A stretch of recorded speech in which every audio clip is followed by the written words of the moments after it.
as long as you have that vision, you're willing to push towards it, Yeah. things fall into place. Failure is nowhere near as bad as you think it is. You took all these good ideas and put them all together for your absolutely. product. Yeah. Anybody who starts a business is, how do I maximize this that I can have as much time with my family as possible? It's good to let your mind go and to dream and to think about those things. But then there's that.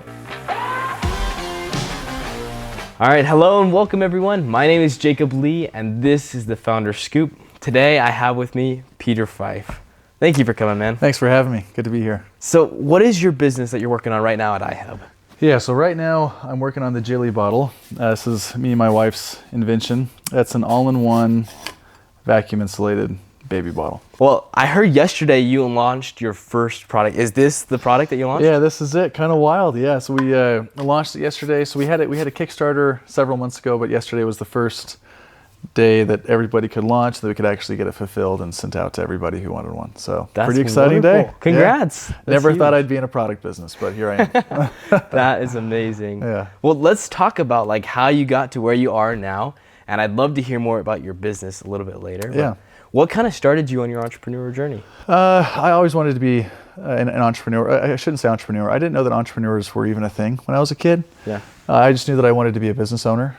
I had worked ever since I was 12 years old, I've been working for somebody else. And I just noticed a lot of things that were done by managers or owners that I just thought, man, I think I want to do this differently. So that always just kind of made me think eventually I wanted to own my own thing. So thankfully I do. So it's working out. But. Well, that's cool. So is Jili, is that your first business that you ever started? Or did you No. do other things? Yeah. So my first business was a real estate investment business that I started because I couldn't find a job. I just got married, didn't have any money. I decided to leave the job that I was at because I really wanted to own my own business.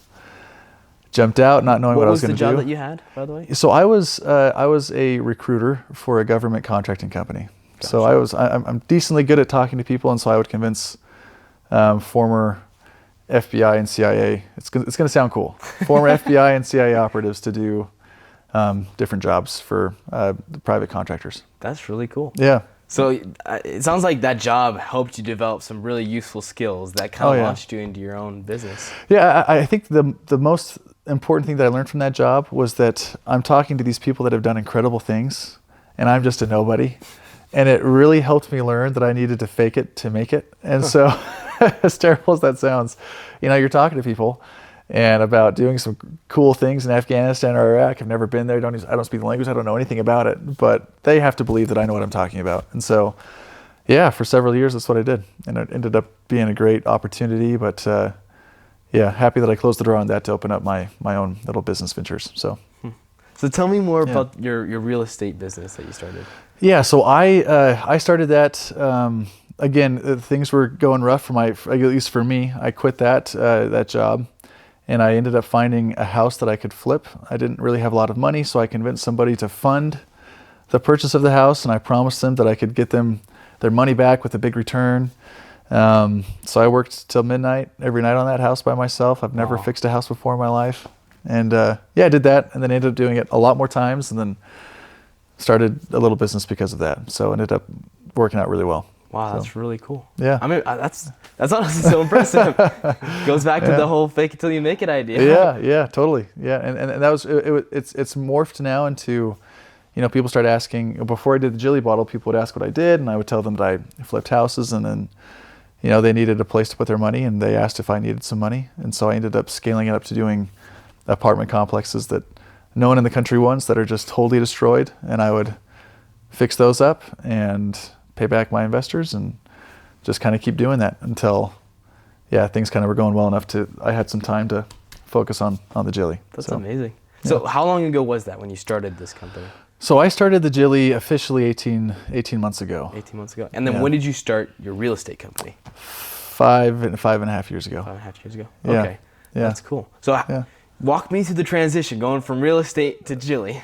Yeah, so I had been diagnosed with degenerative disc disease, and so I was unable to do a lot of the manual labor myself, which for me, I like doing things myself. It's really hard for me to delegate, but this forced me to delegate. And so I hired some people to manage the properties, some contractors to do the work, and I ended up finding myself with a lot of time, and which I thought was a good thing until I get really stir crazy. I can like go one day without having anything to do, but then I have to do something. And so my wonderful wife, I was driving her crazy being in the home all day, and she was like, I don't care what you do, go to Walmart, be a greeter, just get out of the house, just do something. And so at that point I thought, okay, I'm going to invent the Jili bottle, which was something that my wife and I had thrown around for about 5 years. So do you guys have any kids then? yeah, we've got 4 boys, 5 years old and younger. So I imagine they played a huge role into the conception of this idea. Yeah, well, the Jili bottle came about because our very first hike, well, let me back up, because we're expecting our first baby and everyone is telling us, oh, your social lifestyle is over, your hiking outdoors lifestyle is over, you can't do any of that with the baby. And that really bothered us. Like, it made us feel a little bit resentful. Well, it gave us a reason to resent our baby, which we didn't feel comfortable with. And so we just promised that we would maintain an active lifestyle with the baby. And so our first foray out into the mountain, we go on a hike, and we're supplement feeding our son at the time. So we had to pack a bottle, and there were just no all-in-one solutions. You had to pack like a thermos like that, a water bottle, a thermos, a baby bottle, nip and all of its attachments, formula container. We're on top of the mountain.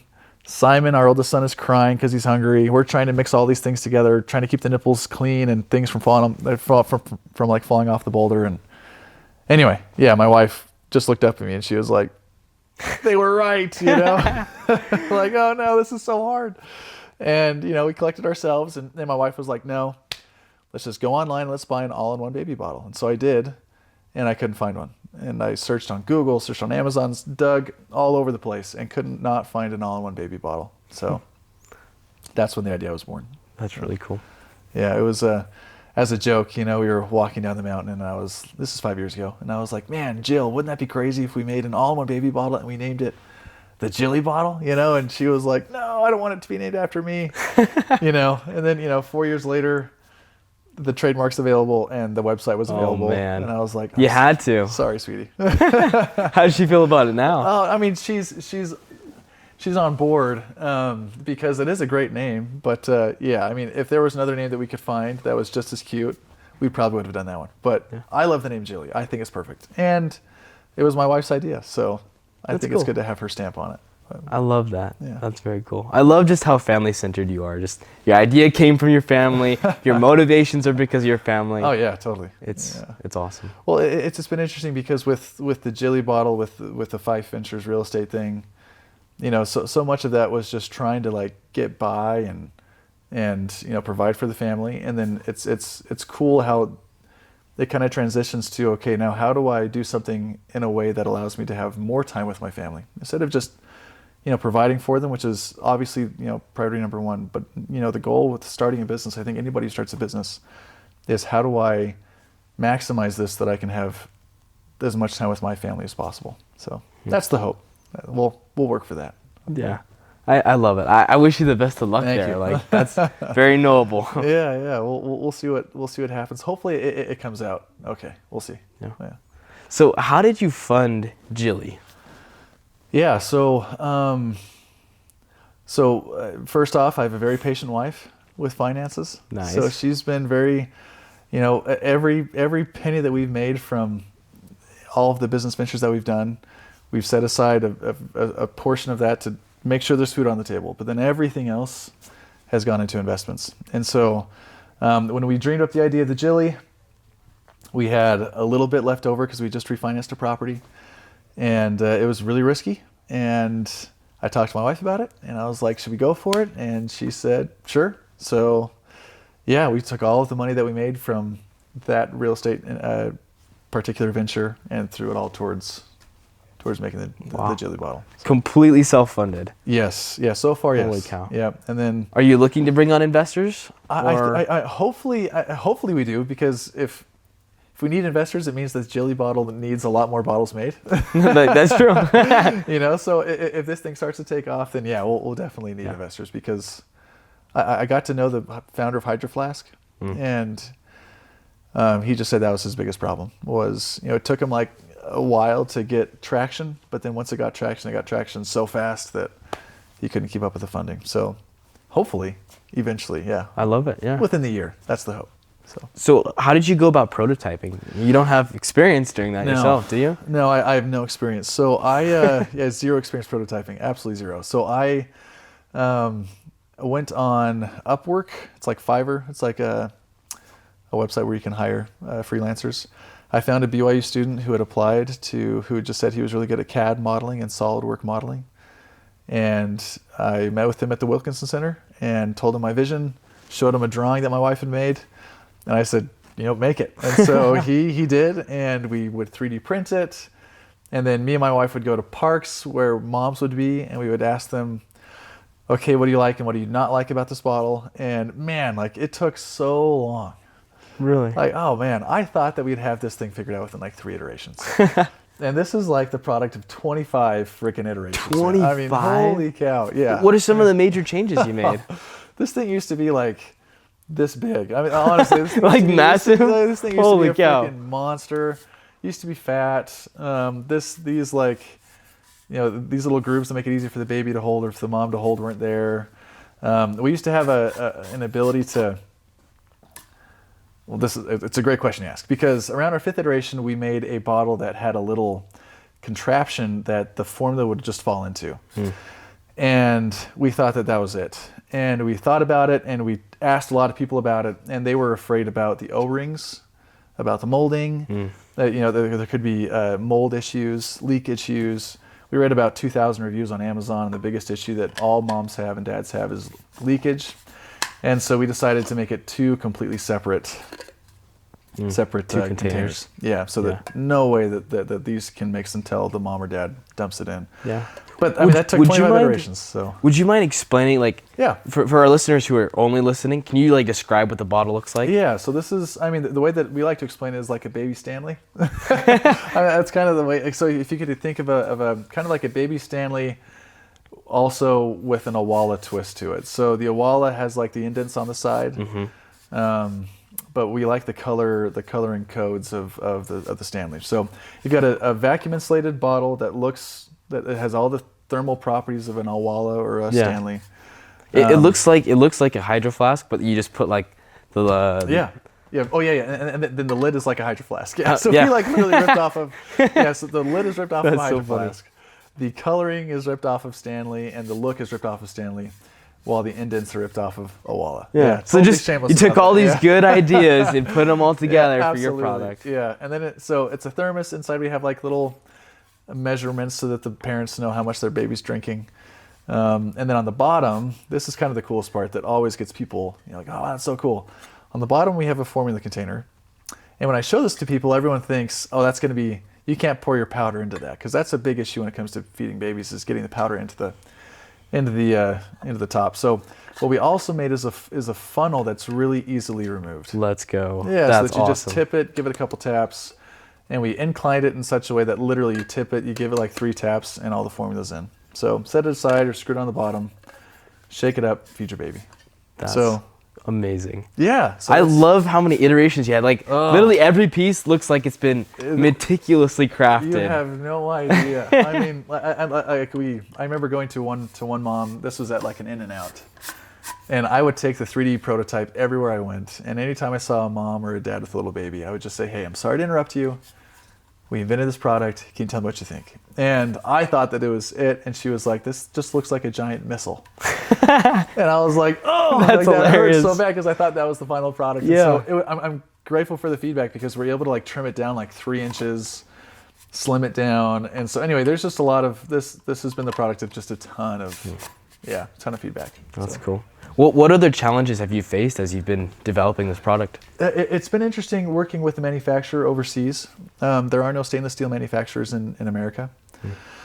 And so I went on Alibaba. I'd never done this before. I don't know anyone who's ever owned a product company before. Well, I know one person, Logan Bailey. He was awesome. But yeah, I just submitted a bunch of plans to these manufacturers, and they got back with these quotes that were so expensive. And then one of them got back to me with a quote that I could afford. And so I decided to fly out there to meet him, So all of that manufacturing thing was just so foreign to me. Like finding colors. I had no idea that there were Pantone decks for fabric, Pantone decks for steel, Pantone decks for plastic. I mean, there's Pantone decks for everything, the color codes for everything. And so it took us 3 months to finally like have a come to Jesus moment with my manufacturer of like, why aren't the colors turning out? And he's like, well, you're not sending me the proper color codes for stainless steel. And I was like, I had no idea. So there's just been lots of things that we probably could have avoided had we, obviously known more. But yeah. It's been a good process. So have you met lots of other product companies now, especially now that you're at iHub? Yeah. Oh, it's been great. iHub is such an awesome place. I tip my hat off in every way to iHub. When I started this, I was working in a little 7-foot by 10-foot garage space that I had, totally alone, and that had been my office for like 5 years. And I loved it and hated it. Heard about iHub, and I just thought, holy crap, iHub is like a dream come true. You've got a bunch of people who are thirsty, who are hungry for just innovation and to own their own business, and they are all gathered together. And so it's been awesome meeting with lots of different product companies. We've got awesome product companies out here. So, and tech companies, just really cool tech companies. But it's been awesome being here. How have the mentors helped you? Oh, the mentors here at iHub have been awesome. I've had several mentors. I mean, in terms of just validation, when you're talking with people that have started companies, product companies that have gone through the whole rodeo, and they sit down and you tell them about your idea, about your struggles, and then they give you a lot of validation of like, hey, you can do this. Here's some steps. Here's some guidelines. I can be a resource. Oh, that's been amazing. It's been amazing from a confidence standpoint, but also from a implementation standpoint. It's been fantastic. So, I mean, hats tipped all day to iHub. It's been fantastic. So. That's amazing, man. Yeah. Well, what's your vision for this company? Yeah, I'm hoping. Gosh, I mean, obviously, I want it to take off and go crazy. Well, of course, yes. We want it to be successful. We want it to be big. So I'm hoping to be in Target in 2 years. That's like the ultimate goal. My bullseye is to be in Target in 2 years. I think this is such a Target-relevant company. I want this thing to be a standard for every baby shower. I mean, it's classy. Yeah. It's nice. I mean, if you have any doubt on what to give someone for a baby shower, this should be like the go-to. And I think that Target is the ideal market for that. So I'd like to be in Target. I don't want to be doing Jili for the rest of my life. So the ultimate goal is to be, to get into Target and then hand it off to, I don't know, some firm or equity team or partner that can really master the scaling of it. So that's the hope. I love it. Yep. Have you looked into like any other similar companies, like selling to them or like a parallel market? Yeah. So I actually was just it was a mentor actually that pointed me in that direction. So there's what we'd like to start doing is we'd like to start partnering with other companies, like a backpack company, or this is such a unique product that there are, I mean, any type of company that takes that parents are wearing or using to go outside with their baby. I don't care if it's Nike shoes. I don't care if it's a backpack or even a Hydro Flask. The mom's got their hydration and the baby's needs their hydration, whatever. So we're hoping to partner with any company that is in a parallel market, because I think that this should complement really anyone who has a baby that needs to feed their baby outside the house. I could totally see that going, like even being like an REI, like a store, like an outdoor sports store. So we're thinking like Out and Back, REI, Al Sporting Goods, Dick's, Big Five. We want to get all these. So that's the overall goal. Initially, we're going to probably hit boutique shops, kind of like Soul Boutique, hopefully Baby Cubby, these other shops. So onward and upward. We're just starting this journey, and it's kind of been we're just figuring it out as we go. Yeah. But iHub's helped so much with that process. I love it. Are there other products that you want to build under the Jili business? Great question. Yeah. So what we're developing right now, and I need to get more feedback from users, but we want this, instead of being like a 1-year product, the bottles, baby drinks a bottle typically for a year to year and a half. Some go longer than that. But we want this to be a bottle that you buy when the baby's born, and this is with your child all the way up until they go to school. So we're creating a sippy lid attachment with this. So baby's done with the bottle, no worries. Here's a sippy lid. And then we're actually in the process of trying to figure out prototyping to convert this into a snack container. Oh, that's really cool. Right? Yeah. I love that. So that when the baby is no longer drinking out of the bottle, no problem, put the lid on, put your snack container on, and this kid can go to the park. They've got their goldfish, they got their water, and they're good to go. So I want one. yeah, That's so cool, actually. yeah. So that's kind of what we're hoping to do. So it's we're in the middle of prototyping that, getting feedback. Yeah. That's cool. So it's been quite the process, and then we'll see where it goes from there. Yeah. Do you have any other ideas in addition to that? Yeah, I've got other ideas, not necessarily for Jili, but my mind is always. I think anyone who has hit a point where it's like, man, this business has to work or else, they kind of have their mind thinking about other business ideas all the time. So I have other business ideas that I would love to bring to fruition, but first I want to focus on getting this guy in the air. So what are some of those ideas? Like you talked about how eventually you want to move on and transition. Yeah. So I this is going to sound absolutely wild, but I'll share this with the world. This is my ultimate goal. I would love to start. I'm a big nerd. I love nerd. Everything with Lord of the Rings, all that stuff. I want to start a Hobbiton. Oh man, that would be so cool. I love awesome? Lord of the Rings. Oh dude, I want a Hobbiton where it's like you got a whole rolling hills and it's an Airbnb type setup and yeah, different accessories and amenities all rolled into that park. So I think that is my ultimate 50 years from now. That'd be really cool. That would be awesome. Wouldn't it? Yeah. So I mean, in my mind, that'd be a great way to marry my real estate experience, my product experience. Yeah, I just think it'd be just fantastic for me. It keeps me going. So have you ever thought about like making like an amusement park for like Lord of the Rings? Yeah, totally. So I love how excited you got there. So that's kind of like the idea. The vision is that you've got like this whole experience that people come to and the experience. I want it. The main purpose is imagination has played such a big role, I think, in every entrepreneur's life, and I think it's important for people to step into their imagination, but also recognize that it is their imagination and that there is reality outside of your imagination. And that it's important to let your imagination go wild, but also to step back and then figure out, okay, what are the steps needed for this dream of mine to come to pass? And so for me, it's kind of, they're married, but also very black and white. You can be a dreamer, but without actually acting on any of those things, nothing happens. And so for me, the reason why I'm so excited about the idea is because in my mind, that whole Lord of the Rings, Brandon Sanderson stuff really gets my mind going. And it's good to let your mind go and to dream and to think about those things. But then there's that knock back to reality of, okay, how do we make that happen? So I want to provide a space where people can imagine, open their minds up a bit, become kids again, and then exit it and then go for their dreams. So that's the hope. We'll see. If there's anything that I've learned on my journey, as short as it's been so far, is that as long as you have that vision, you're willing to push towards it, things fall into place. It's amazing what miracles happen when you keep pushing towards your goals. Oh, I agree. I can't wait till the day where I could go to Hobbiton here in the United States. Like, that would be so cool. That'd be awesome. Yeah, that'd be pretty freaking cool. I've got, So with all those things, again, it's all in the imagination. But yeah, it all starts somewhere. So yeah, the first step right now is getting the Jili up and running, and then we'll go from there. Yeah. What advice do you have for people just starting out or those who want to start businesses? Yeah, people ask me that a lot. Not that I'm some wise. There's millions of people that have done way more than I have. But if I were to tell myself 5 years ago what to do, I would just say, just keep pushing. Things are. I heard a quote from Alex Bean, the founder of Divi. Things are never as bad as they seem, and things are never as good as they seem. And I think that's something that I could have really learned during those sky is falling moments when I don't have any money.